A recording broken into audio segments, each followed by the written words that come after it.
જીવનમાં પાછળ ફરીને જોવાનો આમ તો કોઈ અર્થ નથી, પણ એ પથ્થરોને યાદ રાખવા જોઈએ જેની ઠોકર વાગવાથી આપણે પડી ગયા હતા.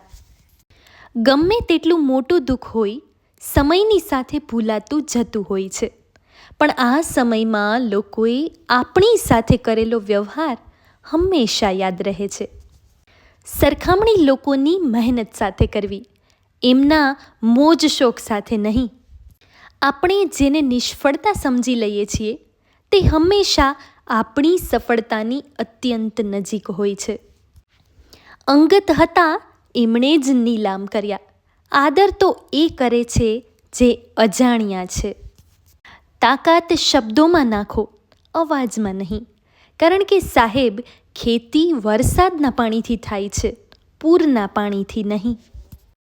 ચૂપચાપ સહન જ કરવું પડે છે, કંઈ પણ બોલ્યા વગર. અમુક વ્યથાને વર્ણવી શકે એવા શબ્દો જ નથી બન્યા.